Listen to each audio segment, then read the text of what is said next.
Okay, so one thing that my opponent Mash mentioned was that she said that we lack the funds to accomplish such a drastic task like making a railroad.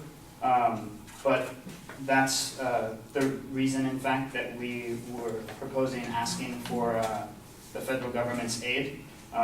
We think that this aid would help the economy grow and eventually gain money for California and start making a profit after it's been running and completely finished. According to the U.S. Census Bureau, California has a GSP of $2.14 trillion, and we feel that this is a hugely significant number, and it's justification enough for more funding from the federal government. She also stated that there was a no set date for the completion of the rail, but a bill has been signed, and it's said to be like up and running and fully complete by 2030. And an estimation on economy growth in the Bay Area done by the Bay Area Economy.org says that in 2030, when the rail is finished, that the high-speed rail will already have created opportunities for 48,000 new jobs in the Bay Area, and that would be because of its connection to farther away secondary cities. Also, in his first part, Austin stated that Indiana, Kansas, and Illinois should also have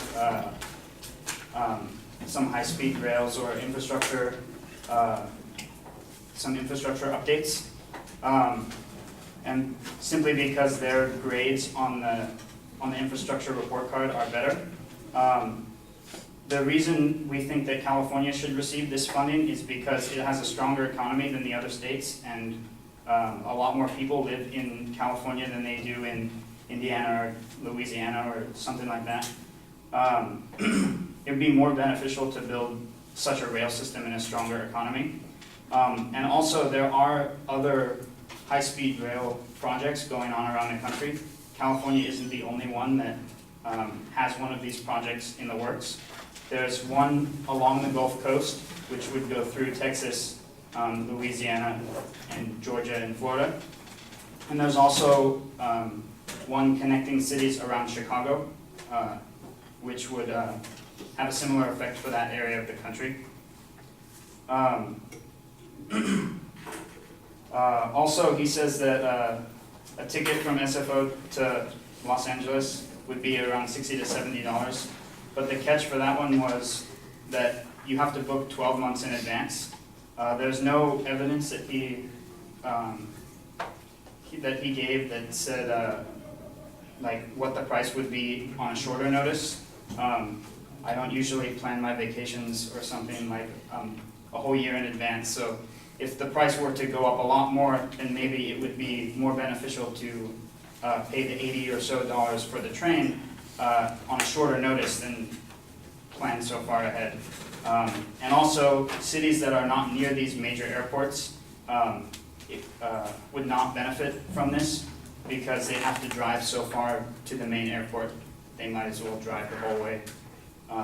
But the train would stop in more rural cities, making it easier for people that live farther away from these big cities to travel to different places. Thank you. 2 months.